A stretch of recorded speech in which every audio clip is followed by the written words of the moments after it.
video we will talk about this chapter called The Gift of Magi। ये English के अंदर SY BCom में semester 3 के अंदर स्टोरी है। So we will discuss full story in today's video. So let's get started. सबसे पहले यहाँ पे ऑथर का नाम दिया है। ऑथर का नाम क्या है? बॉन विलियम सिडनी पॉटर। इनका जो पेन नेम है, पेन नेम मतलब ऐसा नेम जो वो अपनी बुक्स में लिखते हैं राइटर लोग, उनका पेन नेम क्या है? ओ हेनरी, जिससे हम सब लोग उनको जानते हैं। ये ज़्यादातर जो राइटर होते हैं वो अपना पेन नेम ही यूज़ करते हैं बुक लिखते समय। वो एक प्रोफोलिक अमेरिकन शॉर्ट स्टोरी राइटर रह चुके हैं, यानी कि वो बहुत फेमस रह चुके हैं शॉर्ट स्टोरी के मामले में। बहुत अच्छी स्टोरीज लिखते थे वो। He was born in Greensboro, north Carolina. उनका जन्म ग्रीन्सबोरो, नॉर्थ कैरोलिना में हुआ था। उनका फेवरेट सब्जेक्ट ये हुआ करता था कि वो ऑर्डिनरी पीपल जो रहते थे न्यूयॉर्क सिटी के, उनके स्टडी करना, यानी कि वो लोग कैसे रह रहे हैं, कैसी उनकी लाइफस्टाइल है, और ऑर्डिनरी पीपल को समझना कि कैसे वो जीते हैं, ये इनका फेवरेट सब्जेक्ट रहता था। इनकी स्टोरी भी इसी के इर्द गिर्द घूमती थी। इनकी स्टोरी की खासियत ये हुआ करती थी कि इनकी जो स्टोरीज हैं उनका एंड जो होता था बहुत ही ट्विस्ट एंड बहुत ही सस्पेंस के साथ होता था। एकदम अलग तरीके का प्लॉट ट्विस्ट रहता था। ये इनकी स्टोरी की एसेंस थी। उन्होंने राइटिंग क्यों चूज करा, राइटिंग उन्होंने कैसे स्टार्ट करा, किसने? तो ओ हेनरी ने, हमारे राइटर ने। तो उनकी जो डॉटर थी मार्गरेट, उसको सपोर्ट करने के लिए in financial terms to earn money from short stories and to support his daughter Margaret, इसकी वजह से उन्होंने स्टोरीज लिखना शुरू करा था। ओ हेनरी का फर्स्ट काम क्या था? Whistling Dick's Christmas stocking appeared in McClure's magazine. In 1904 his first collection of short story entitled cabbages and king was published. उनकी 1974 के अंदर, यानी कि 1904 के अंदर उनकी फर्स्ट कलेक्शन पब्लिश हुई थी शॉर्ट स्टोरीज की, जिसका नाम था कैबेजेस एंड किंग। सेकेंड जो उनकी पब्लिकेशन थी वो कौन सी थी? The 4 million was publish in 1906। ये 1904 और ये वाली 1906। And included the well known stories of the gift of Magi, जो कि आज हम वीडियो में डिस्कस करेंगे, and the furnish room. During his life time O Henry publish 10 collection and over 600 short story. उनके पूरे लाइफ के दौरान ओ हेनरी ने, यानी कि विलियम सिडनी पॉटर ने 10 कलेक्शन पब्लिश करी थी और 600 से भी ज़्यादा शॉर्ट स्टोरियाँ इन्होंने पब्लिश करी थी। अबाउट द स्टोरी, आखिर ये स्टोरी जो है द गिफ्ट ऑफ मेजाई, ये किस चीज़ के बारे में होने वाली है? तो चलिए हम इसका भी डिस्कशन कर लेते हैं। ये जो एक स्टोरी है ये यंग कपल के बीच में सेट हुई है, जिसके अंदर दो करेक्टर होने वाले हैं मेनली। सबसे पहले होती है डेला और सेकंड होता है जेम्स या जिम, दोनों इसके नाम है, या जिम बोल लो या फिर जेम्स बोल लो, JAMES। क्यों? ये कौन होते हैं ये दोनों? तो ये दोनों हस्बैंड एंड वाइफ होते हैं, एक दूसरे से बहुत प्यार कर रहे होते हैं और न्यूयॉर्क में रहते हैं। इनकी फाइनेंशियल कंडीशन जो है वो इतनी अच्छी नहीं रहती जितनी होनी चाहिए, तो इनके पास पैसों की एंड फाइनेंशियल थोड़ी सी कमी रह जाती है। क्रिसमस आ रहा होता है, क्रिसमस अप्रोचिंग है, यानी कि क्रिसमस आने वाला होता है, और एक दूसरे को क्रिसमस के लिए एक दूसरे को गिफ्ट देनी होती है, यानी कि डेला को जिम के लिए और जेम्स को डेला के लिए कुछ गिफ्ट लेनी होती है। वाई? बिकॉज क्रिसमस में ऑब्वियसली थैंक्स गिविंग होता है, इसकी वजह से। तो क्या होता है, दोनों के पास पैसे इतने थे नहीं कि वो कुछ गिफ्ट दे पाए, तो अपनी जो वो प्राइड पोजेशन, जिसका उन दोनों को अपने ऊपर क्या था, थोड़ा सा घमंड तो नहीं कहेंगे, लेकिन दोनों के लिए वो दोनों चीजें बहुत ज्यादा प्रिय थी। कौन सी? तो जेम्स के लिए उसकी गोल्ड की वॉच, जो उसने अपने पापा से क्या बोलते हैं, जेम्स को मिली थी, और जेम्स के पापा को उसके पापा से, यानी कि जेम्स के दादाजी से मिली थी। तो ये क्या थी, एक प्रथा चलती आ रही थी कि गोल्ड वॉच एक दूसरे को मिलती जाती थी। तो जेम्स ने अपनी वॉच बेच दी थी। क्यों? क्योंकि उसको डेला के लिए कुछ गिफ्ट खरीदना था, और डेला जो थी उसने अपने जो प्राइड पोजेशन, जो लंबे ब्राउन हेयर थे, उसने वो बेच दिए जेम्स को गिफ्ट खरीदने के लिए। तो यही पूरी स्टोरी होने वाली है। बहुत ही बढ़िया स्टोरी है। सो चलिए गाइस हम स्टार्ट कर लेते हैं। ये मैंने आपको एकदम ब्रीफ थोड़ा सा इंट्रोडक्शन दे दिया है कि मेनली स्टोरी में होने क्या वाला है। तो चलिए स्टार्ट करते हैं। The gift of Magi is a story about a young married couple. दोनों हस्बैंड एंड वाइफ होते हैं जो कि एक दूसरे से बहुत प्यार करते हैं, दोनों with each other and don't think twice before sacrificing their prized possession for the happiness of other. The story opens with a sobbing of Della. Story चालू कैसे होती है? तो इसमें स्टोरी में हमें ये बताया कि डेला जो है, जो वाइफ है, वुमेन जो है, वो रो रही होती है। ये लीडिंग करेक्टर होती है जो कि अपने हस्बैंड के साथ रहती है, जिसका नाम है James. In A modest flat she is crying. वो रो क्यों रही थी? क्यों? क्योंकि उसके पास इतने पैसे नहीं थे कि वो जेम्स के लिए क्रिसमस के लिए तोहफा खरीद सके। यानी क्रिसमस आ रहा होता है और उसको तोहफा खरीदना होता है, तो उसके पास इतने पैसे नहीं होते कि वो अपने हस्बैंड को कुछ गिफ्ट कर पाए। Desperate to get a gift for her husband that is worthy of the honor of being owned by him, Della sells off her hair and buy him a platinum fob chain for his gold watch. अब डेला जो है वो अपने pride possession, जो उसके लंबे खूबसूरत से जो बाल होते हैं, जो जेम्स को और बाकी सब लोगों को अच्छे लगते हैं, वो कटवा देती है, वो बेच देती है, और वो बाल से जो पैसे आते हैं उन पैसों से डेला जो है वो जेम्स के लिए प्लेटिनियम फॉब चेन खरीदती है। प्लेटिनियम फॉब चेन मतलब घड़ी का जो पट्टा होता है। जेम्स के पास गोल्ड वॉच थी और उसके लिए उसने पट्टा खरीदा। किसने? तो डेला ने प्लेटिनियम फॉब चेन खरीदी उसकी गोल्ड वॉच के लिए। और जेम दूसरे साइड पे क्या करता है? उसी घड़ी को बेच देता है। क्यों? क्योंकि एक दूसरे को तो मालूम नहीं होता, ना ही जेम्स को मालूम है कि वो अपने जो डेला है वो बाल बेच रही है, और ना ही डेला को मालूम है कि वो अपनी वॉच बेचने वाला है। तो ये मेन कहानी है। अब क्या होता है, जेम्स जो है वो क्या बेच देता है? उसका एक्सक्विजिट गिफ्ट। क्या होता है एक्सक्विजिट गिफ्ट? तो गोल्ड वॉच होती है। क्यों वो बेच देता है? क्योंकि उसको डेला के लिए सेट ऑफ कॉम खरीदना था, जो कि बहुत ही ज्यादा सुंदर होते हैं, प्योर टर्कोइज शेल से बने हुए होते हैं, और उसमें डायमंड्स जूल लगे हुए होते हैं, बहुत ही प्यारे से कॉम सेट यानी कंघी का set. It is too late when they both realize that they have given away their most prized possession and bought gifts that are no longer use of either of them. उनको बहुत देर बाद realise होता है, जब एक दूसरे को दोनों गिफ्ट देते हैं तब उनको रियलाइज होता है कि हम दोनों ने ऐसे गिफ्ट लेके आए जो एक दूसरे के लिए कुछ भी काम के ही नहीं है। अब क्यों नहीं काम के? क्योंकि डेला के लिए अब उसके बाल है नहीं, तो कंघी किस काम की? और जेम्स के पास अब वो घड़ी नहीं रही, तो वो प्लेटिनियम फॉब चेन भी कुछ काम की नहीं रह गई। तो यही इस स्टोरी का मेन एसेंस है। The tale ends with a twist. यही इस कहानी का ट्विस्ट होता है। That is truly characteristics of O Henry style. इसी टाइप की स्टोरियां जो है वो ओ हेनरी लिखते हैं। And the author compares this couple to Magi. Author जो है ये दोनों कपल को, जेम्स और डेला को, कंपेयर करते हैं मेजाई के साथ। मेजाई कौन होते हैं? तो मेजाई वो तीन लोग थे जो कि यीशु क्रिस्ट, जीसस क्राइस्ट के लिए जब उनका बर्थ हुआ था, जब जन्म हुआ था, तब उनके लिए गिफ्ट लेके आए थे। उन लोगों को, उन तीन लोगों को मेजाई बोलते हैं। मैं आपको फोटो भी थोड़ी अटैच करके दे दूंगी, ऑल्दो ये पूरी करेक्ट फोटो नहीं होगी, लेकिन हाँ आपको थोड़ा बहुत आइडिया लग जाएगा। तो मेजाई वही तीन लोग थे जो यीशु क्रिस्ट के लिए उनके जन्म पे गिफ्ट लेके आए। The Magi in their gift of love to one another, the reader are left thinking of true nature and essence of Christmas spirit. इसके अंदर मेनली क्रिसमस आने वाला होता है, ये सीन होता है, और दोनों एक दूसरे से बहुत प्यार करते हैं।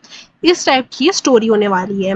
तो आई होप आपको इस स्टोरी का एकदम ब्रीफ थोड़ा समझ तो आ ही गया होगा कि स्टोरी है किस चीज के बारे में, कौन से करेक्टर हैं और क्या क्या है। तो चलिए अब इन डेप्थ हम स्टोरी का डिस्कशन करते हैं। Let's start. $1.87, $1 और 87 सेंट, इतना ही पैसा था डेला के पास। And 60 cents of it was in pennies. और इसमें से 60 जो सेंट थे, 87 में से जो 60 सेंट बच गए थे वो उसके पास पेनीज में थे। Pennies saved 1 and 2 at a time of bulldozing and grocer and vegetable man and the butcher until one's cheek burned with the silent imputation of parsimony that such close dealing implied. इधर बोल क्या रहा है? तो in short यही बोल रहा है कि डेला जो थी वो पैसे गिन रही थी। डेला ने 3 बार काउंट करा, लेकिन उसके पास वही के वही रुपए थे। कितने रुपए? तो $1 और 87 सेंट थे। किसने काउंट करा? तो डेला काउंट कर रही थी अपने रुपयों को। इधर मैं हाईलाइट कर देती हूँ कितने रुपए थे। $1.87। डेला ने 3 बार काउंट करा और तीनों के तीनों बार सेम थे। नेक्स्ट डे क्रिसमस होता है और वो ये सारे पैसे बचा बचा के भी इतनी बचा पाई। कहाँ से पैसे बचाती थी? तो बुलडोजिंग से ग्रोसरी लेने जाती थी तब, यानी कि वेजिटेबल मैन जो होता है उससे वो क्या करती थी? बार्गेनिंग करती थी, और थोड़े बहुत रुपए जो बच जाते थे वो सेव करती रहती थी। और बुचर से, यानी कि जो मीट बेचता है, मीट सेलर जो होता है उससे, ठीक है। $1.87, and the next day would be Christmas. There was clearly nothing to do but to flop down on the shabby little couch and howl. Della did it, which instigates the moral reflection that life is made up of sobs, sniffles and smiles with sniffles predominating. यहाँ क्या बोल रहा है कि डेला थक हार के अब बैठ जाती है, थोड़ा रोती है, चिल्लाती है, हाउल करती है। क्यों? क्योंकि काउच पे वो बैठ गई होती है, वो बहुत सोचती है कि मेरे पास इतने ही रुपए हैं, इतने रुपए से तो कुछ भी नहीं होगा, $1.87 से। और वो ये सोचती है कि जो हमारी लाइफ होती है वो तीन चीजों से भरी हुई होती है। कौन सी तीन चीज? तो सोब्स, सोब मतलब रोना, स्निफल्स एंड स्माइल्स, ये तीन चीजों से हमारी लाइफ भरी हुई रहती है। ये चीज वो सोचती है बैठी बैठी। कहाँ पे बैठी रहती है वो? तो काउच पे बैठती है। ठीक है, आगे पढ़ते हैं। While the mistress of the home is gradually succeeding from the first stage to the second, take a look at the home, a furnished flat at rupees $8 per week. अब यहाँ पे बताया है कि डेला और जो जेम्स थे वो जिस घर में रहते थे वो रेंटेड घर था, यानी कि वो खुद का घर नहीं था उनका। वो हर वीक हर महीने नहीं, हाँ, हर वीक वो लोग कितना देते थे? तो $8 देते थे मकान मालिक को। और ये देते भी थे, और क्या हुआ था, वहां की हालत थोड़ी सही भी नहीं थी। तो जेम्स जो था ना, मिस्टर जेम्स डिलिंगम, ये उनका पूरा नाम था, जेम्स का, जिम का। तो क्या होता, उसकी सैलरी जो थी वो बढ़ भी नहीं रही थी, क्योंकि वहां के हालात सही नहीं थे, इन्फ्लेशन का टाइम था कह सकते हैं। It did not exactly beggar description, but it certainly had that word on the lookout for the Medicancy squad. In the vestibule below was a letter box, into which no letter would go, and an electric button from which no mortal finger could coax a ring. Also appearing there onto was a card bearing the name Mr. James Dillingham Young. यहाँ पे बस थोड़ा बहुत description दिया है कि उनके घर के बाहर एक लेटर बॉक्स आता था, वहां पे किसी का कोई लेटर आता नहीं था, और यही सब बातें वहां लिखी हैं। नाम क्या था पूरा जेम्स का? तो mister James Dillingham Young. The Dillingham had been flung to the breeze during a former period of prosperity when its possession was being paid $30 per week. Now, when the income was shrunk to $20. पहले जो James था उसकी salary क्या थी? ज़्यादा थी, जैसे कि मैंने आपको बताया $30 पर वीक थी। अब उसकी सैलरी क्या हो जाती है? घट जाती है। कितनी हो जाती है? तो $20 हो जाती है। तो $20 में पूरा खर्चा चलाना, गिफ्ट्स देना क्रिसमस पे, फिर रेंट देना, ये सारा कुछ क्या है, प्रॉब्लमैटिक हो जाता था। Though they were thinking seriously of contracting to be modest and unassuming, but whenever Mr. James Dillingham Young came home and reached his flat above, he was called Jim. अब जिम कौन बुलाता था James को? तो उसकी wife बुलाती थी। क्या बुलाती थी? Jim, JIM, and greatly hugged by mistress James Dillingham Young, यानी कि डेला। Della finished her cry and attended to her cheeks with the powder rag. She stood up by the window and looked out dully at a grey cat walking a grassy fence in a grey backyard. क्या बोल रहा है कि अब वो थोड़ा बहुत रो धो के अपनी विंडो के पास जाती है।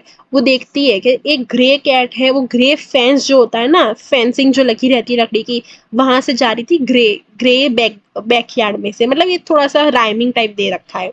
Tomorrow would be Christmas day, कल क्रिसमस होने वाला होता है, और मैं $1.87 से जिम के लिए कुछ भी प्रेजेंट नहीं खरीद सकती। मैंने इतने महीनों से ये सारे एक एक पैनी इकट्ठा करे, लेकिन फिर भी मेरे पास इतने पैसे नहीं है कि मैं उसके लिए कुछ गिफ्ट खरीद सकूं। $20 a week doesn't go far. Expenses had been greater than she had calculated. बहुत से खर्चे होने लगे थे। They always are. Only $1.87 to buy a present for Jim, her Jim. Many a happy hour she had spent planning for something nice for him, something fine and rare and sterling, something just a little bit near to being worthy of the honor of being owned by him. डेला को जो है वो इस type का gift खरीदना था James के लिए, जो कि बहुत अच्छा दिखे, उसके लिए काम का भी हो, जो बहुत रेयर हो, बहुत कम लोगों के पास हो, और वर्दी भी हो, उसकी वर्थ भी ज्यादा हो। There was a pier glass between the window of the room. Perhaps you have seen a pier glass in an $8 flat. A very thin and very agile person may, by observing his reflection in a rapid sequence of longitudinal stripes, obtain a fairly accurate conception of his look, Della being slender and had the master art. Suddenly the wheeled from the window and stood before the glass. Her eyes were shining brightly, but her face had lost its color. Within 20 seconds, rapidly she pulled down her hair and left it fall to its full length. अब क्या होता है? वो खड़ी खड़ी शीशे में घूर रही होती है अपने आप को, और उसके दिमाग में एकदम से आइडिया आता है। वो अपने जो लंबे से डार्क ब्राउन कलर के बाल होते हैं उसको वो पूरा खोलती है, और वो ये उसके दिमाग में आइडिया आता है कि क्यों ना मैं अपने बाल जो है वो बेच दूं कहीं, और वो बाल बेचने से जो मुझे पैसे मिलते हैं उससे मैं अपने हस्बैंड के लिए जो कि जेम्स है कुछ खरीद लूं।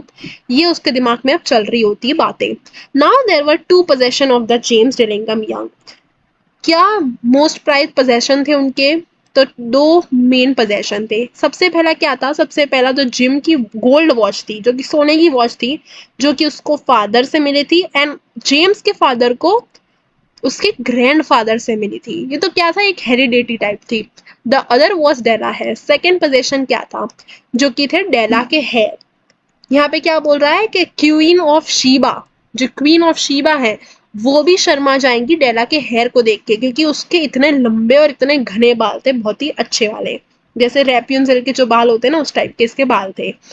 Had the Queen of Sheba lived in the flat across the air shaft, Della would have let her hair hang out of the window some day, dry just to depreciate Her Majesty's jewels and gifts. Had the King Solomon been the janitor with all his treasure piled up in the basement, Jim would have been pulled out his watch every time he passed, just to see him pluck at his beard from envy.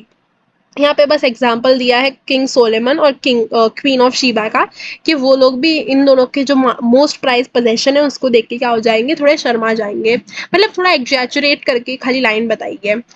So now Della's beautiful hair fell about her, rippling and her shining like a cascade of brown water. It reached below her knee. डेला के जो बाल थे वो डेला के नीज से भी नीचे तक आते थे. And then she did up again nervously and quickly. Once she faltered for a minute, stood still while a tear or two splashed on the worn red carpet. थोड़ी सी वो हिचकिचाने लगी, थोड़ा सा उसके आंख में से आंसू आने लगे कि क्या मैं सही में इसको कटवाऊं या नहीं, क्योंकि जेम्स को बहुत पसंद थे उसके बाल। अब क्या करती है, वो रेडी हो जाती है, अपने आप को थोड़ा सा कॉन्फिडेंस देती है और तैयार हो जाती है। ब्राउन ओल्ड जैकेट वो अपने आप पे थ्रो करती है, यानी कि पहनती है, और ओल्ड ब्राउन हेड पहन के पूरे बाल का थोड़ा सा जूड़ा वूड़ा बना के बाहर निकलती है स्ट्रीट्स पे। वो दुकान ढूंढती है कि क्या कोई आसपास में दुकान है जो मेरे बाल को ले ले। तो उसको एक दुकान मिलती है। दुकान का मालकिन कौन होती है? तो फ्रोने मडामे, ये वहाँ की मालकिन का नाम होता है, और वो इस शॉप की ओनर होती है। वो उसके बाल को देखती है। डेला बोलती है क्या आप बाल खरीदती हो? तो वो बोलती है हाँ। और वो डेला के जो बाल है वो देखती है अपने हाथों से, थोड़ा उनको एक्सपीरियंस भी होता है, तो वो देखती है और तुरंत बोलती है $20, मैं इस बाल के $20 दूंगी। तो यही आगे कन्वर्जेशन होती है। चलिए पढ़ लेते हैं। Where she stop the sign read Sofronie hair goods of all kinds, यानी कि हम सब टाइप के हेयर एक्सेप्ट करते हैं, ये दुकान के बाहर लिखा हुआ था ये लाइन पे। Madame Sofronie hair goods of all kinds. One flight up Della ran and collected herself panting madame owner of shop. Too white chilly hardly look Sofronie will you buy my hair. Della बोलती है कि क्या आप मेरे बाल खरीदोगी? तो जो वहाँ की ओनर होती है मैडम है, वो बोलती है या I buy hair. Take off your hat and let's have a sight at the look of it. तुमने जो कैप पहनी है ब्राउन कलर की, वो अपनी कैप उतारो और मैं देखती हूँ तुम्हारे बालों को। जैसे उसने कैप उतारी, उसके जो बाल थे पूरे के पूरे रिपलिंग होने लगे, यानी कि पूरे के पूरे जैसे इतने बड़े बाल थे ना, तो पूरे नीचे तक आने लगे, और वो देखती हैं अपनी इतने साल की प्रैक्टिस से, वो देखती हैं। $20, वो बोलती है कि हाँ मैं ले लूंगी, तुम्हारे बाल के होंगे कितने? $20 मैं दूंगी। Give it to me quick. और डैडा बोलती है ठीक है, इस डील को पक्की करते हैं। Oh, and the next 2 hours tripped by a rosy wings. Forget the hash metaphor. She was ransacking the stores for gym present. और वो जैसे ही बाल वाल कटवा लेती है, उसको फाइनली एक स्टोर दिखता है, वहां से वो क्या खरीद लेती है? जिम के लिए प्लेटिनियम फॉब चैन, जो उसको बहुत समय से खरीदनी थी जेम्स की गोल्ड वॉच के लिए। अब क्या होता है, वो धीरे धीरे घर पे आती है, उसने पैसे तो चुका दिए थे, तो वो घर पे आती है, वो जिम के लिए कुछ खाना वाना बनाती है गैस वैस पे। फिर क्या होता है, जिम जो आता है वो धीरे धीरे आता है घर में, और जैसे ही वो डेला के ये कटेड हेयर देखता है तो वो थोड़ा सा एक्सप्रेशन लेस हो जाता है। ये आगे की स्टोरी में बताते हैं। When Della reached home, her intoxication gave way a little to prudence and reason. She got out her curling irons and lighted the gas and went to work repairing the ravages made by generosity added to love, which is always a tremendous task, dear friend, a mammoth task. Within 40 minutes, her head was covered with tiny clothes-lying curls that made her look wonderfully like a truant schoolboy. अब यहाँ पे यही बता रहे हैं कि डेला जो थी वो घर पे आ चुकी होती है, वो थोड़ा गैस पे खाना वाना चढ़ा रही होती है और जैसे ही वो घर पे आती है वो अपने बालों को देखती है, उसको रियलाइज होता है कि मेरे जो बाल हैं वो बहुत अजीब से दिख रहे हैं, जैसे कि कोई स्कूल का बॉय हो, छोटा सा बच्चा, उसकी तरह मेरे बाल दिख रहे हैं एकदम छोटे स्कूल बॉय की तरह. She look at her reflection in the mirror long, careful and critically. उसको ये लगता है कि जिम मेरी इस हालत को देख के मुझे मार ना डाले कहीं. If Jim doesn't kill me, she said to herself, before he takes a second look at me he will say look like a Coney Island chorus girl. यानी वो बोलेगा कि मैं किसी आइलैंड की एक अजीब सी लड़की की तरह दिख रही हूँ, लेकिन मैं क्या करती, मेरे पास $1 और 87 ही थे, मैं इतने से कुछ भी नहीं ला सकती थी. 7 बज गए होते हैं, वो कॉफी बनाती है और फ्राइंग पैन चढ़ा देती है स्टोव पे. क्यों? क्योंकि वो चॉप्स बना रही होती है जिम और उसके लिए. Jim was never late. Della doubled the fob chain in her hand and sat on the corner of the table near the door that he always entered. अब डेला जो है वो तैयार हो जाती है कि जिम के आने का समय हो जाता है. हाथ में डेला जो है वो उसके लिए जो चेन ली थी डेला ने वो हाथ में पकड़ के वो बैठी होती है डोर के सामने. Then she heard his steps on the stair away down on the first flight and she turned white for just a moment. She had a habit of saying a little silent prayer about the simplest everyday things and now she whispered, Please God, make him think I'm still pretty. अब वो ये भगवान से प्रार्थना कर रही होती कि प्लीज गॉड जिम को ऐसा ही लगे कि मैं अभी भी बहुत सुंदर दिखती हूँ, उसको ऐसा मत बिलीव करवाना कि मैं बदसूरत दिखने लगी हूँ क्योंकि मैंने अपने बाल कटवा दिए हैं. So please God make him think I am still pretty. The door open. अब फाइनली डोर जो है वो खुलता है और जिम घर के अंदर आता है और जिम ने दरवाजा बंद कर लिया. He look thin and very serious. Poor fellow, he was only 22 and to be burden with family. अब यहाँ पे जिम की एज दिखाई है, उसकी एज कितनी होती है, तो 22 एज होती है उसकी और उस पर इतना सारा फैमिली का बर्डन और ये सब कुछ होता है तो वो थोड़ा थक हार के घर आता है. He needed a new overcoat and he was without gloves. ठंडी का समय होता है और फॉरेन में तो और भी ज़्यादा ठंडी पड़ रही होती है. उसके पास ओवरकोट खरीदने के और ग्लव्स खरीदने के भी पैसे नहीं थे ठंडी के समय पे. Jim stopped inside the door as immovable as a setter at the scent of quail. His eyes were fixed upon Della, and there was an expression in them that she could not read, and it terrified her. अब होता क्या है, gym जो है वो डेला को देखता है, उसके बालों को देखता है और उसके बालों को देख के वो थोड़ा सा एक्सप्रेशन लेस हो जाता है. डेला पढ़ नहीं पाती उसके फेशियल एक्सप्रेशन को और वो डर जाती है. वो ये बोलती है कि it was not anger. Gym ना ही गुस्से में था, ना ही वो सरप्राइज में था, ना ही वो हॉरर में था. उसके फेस पे कुछ एक्सप्रेशन ही नहीं दिख रहे थे that she has been prepared for. He simply stared at her fixedly with that peculiar expression on his face. अब डेला थोड़ी घबरा जाती है और डेला बोलती है, Jim darling, she cried, don't look at me that way. मुझे ऐसे मत देखो Jim. I had my hair cut off. मैंने हेयर इसलिए अपने कटवा दिए क्योंकि मैं तुम्हारे लिए कुछ क्रिसमस गिफ्ट लाना चाहती थी और मेरे बाल जो है ना वो बहुत जल्दी ग्रो हो जाते हैं, तो तुम टेंशन मत लो, मेरे बाल फिर से पहले की तरह ग्रो हो जाएंगे. Merry Christmas Jim and let's be happy. चलिए खुश हो जाते हैं अब हम. You don't know what a nice, what a beautiful gift I have got for you. Della बोलती है कि तुम्हें मालूम नहीं है कि मैंने तुम्हारे लिए बहुत अच्छा और बहुत ही क्या बोलते हैं वर्दी गिफ्ट लाई हूँ मैं तुम्हारे लिए. अब जिम फाइनली बोलता है, you have cut off your hair, asked Jim laboriously, as if he had not arrived at the patent fact yet. Even after the hardest mental labor, cut it off and sold it off, said Della. तो gym finally बोलता है कि तुमने अपने बाल कटवा लिए डेला. तो डेला बोलती है, हाँ जिम, मैंने अपने बाल कटवा लिए और बेच दिए सिर्फ तुम्हारे लिए ही. Don't you like me. डब डेला ये पूछती है कि क्या तुम मुझे पहले की तरह प्यार नहीं करते. Don't you like me just as well anyhow. I am me without my hair. Jim looked about the room curiously. You say your hair is gone, he said with an air almost of idiocy. You didn't look for it, said Della, It's soul, I tell you, soul and gone too. It's Christmas Eve, boy. Be good, be good to me, for it went for you. Maybe the hairs of my head were numbered. She went on the sudden serious sweetness, but nobody could ever count my love for you. Shall I put the chops on Jim? ये जो डेला है वो यही बोल रही होती है कि हाँ मैंने जो अपने बाल थे वो तुम्हारे लिए कटवा दिए जिम, सही में मैंने कटवा दिए हैं। अब जो है जिम फाइनली बोलता है, क्या बोलता है वो, कि don't make any mistake Dell. वो बोलता है कि कोई भी ऐसी चीज़ नहीं है जो मुझे तुमसे कम प्यार करा सकती है, कोई भी ऐसी चीज़ नहीं है जो मुझे रोक सकती है तुमसे। कोई ऐसा शैम्पू नहीं है, कोई ऐसा हेयर कट नहीं है, मैं अभी भी तुम्हें उतना ही प्यार करता हूँ जितना मैं पहले करता था। Don't make any mistake Dell, he said about me. I don't think there is anything in the way of a haircut or a shave or a shampoo that could make me like my girl any less.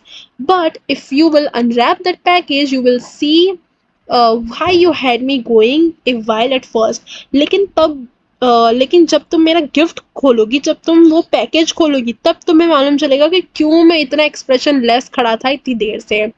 White fingers and nimble tore at the string and a paper, and the ancestic scream of joy, and then alas, a quick feminine change, a hysterical tears and a fails, necessitating the immediate employment of all the comforting powers of the Lord of the Flat.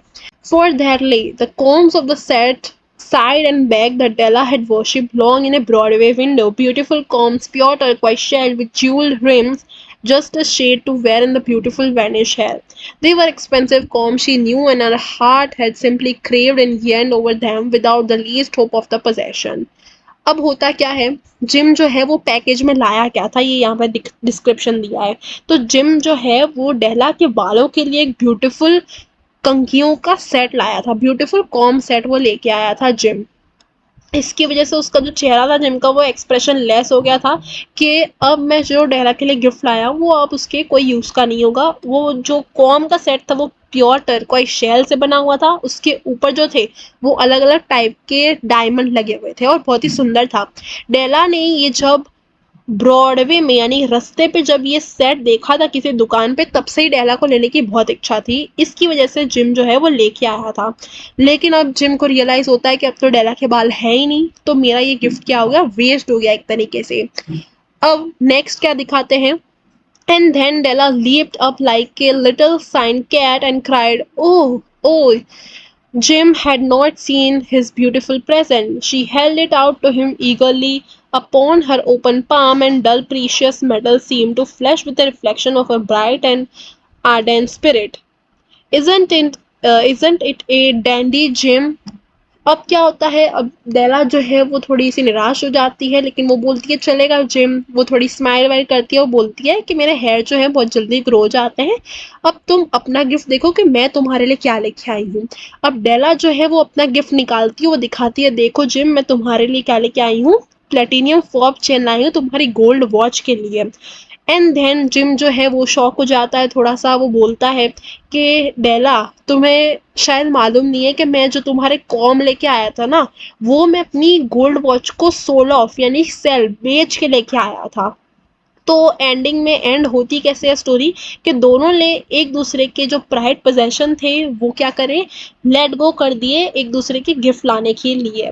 तो यहाँ पे यही इन दोनों को the मैजाई से compare करा जाता है, जो कि क्रिसमस के लिए गिफ्ट लेके आए थे यीशु क्रिस्ट के लिए। इसीलिए इन दोनों को क्या बोला जाता है, द मैजाई, कि दोनों बहुत अच्छे थे। दोनों ने अपने मोस्ट प्राइड पोजेशन जो थी वो लेट गो कर दिए एक दूसरे को गिफ्ट देने की वजह से। बहुत ही ज़्यादा ब्यूटीफुल स्टोरी थी, थोड़ी सी बची है, एक बार रीड कर लेते हैं।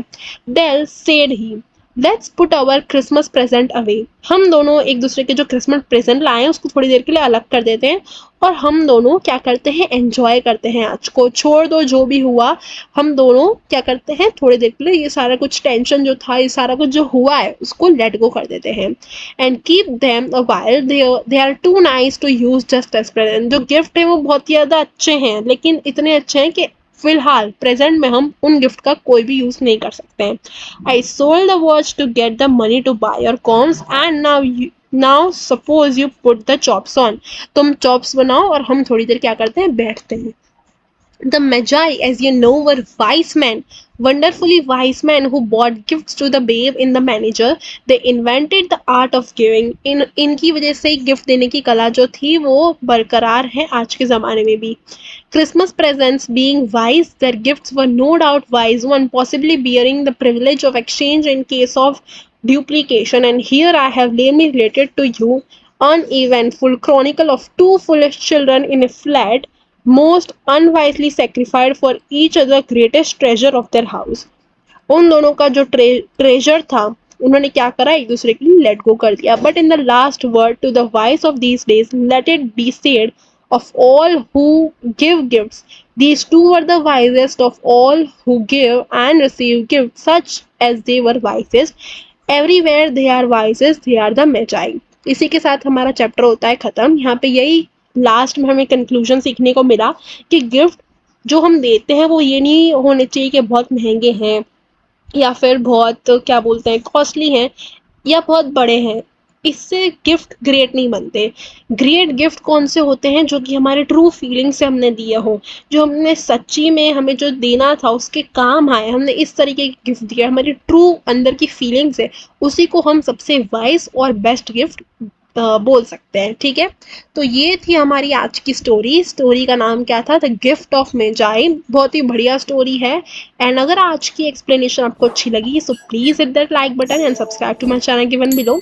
नेक्स्ट वीडियो में मैं एक शॉर्ट समरी पोस्ट करने वाली हूँ, उसके बाद से हम क्वेश्चन आंसर भी डिस्कस करेंगे. So hit that like button and subscribe to my channel given below for more such videos.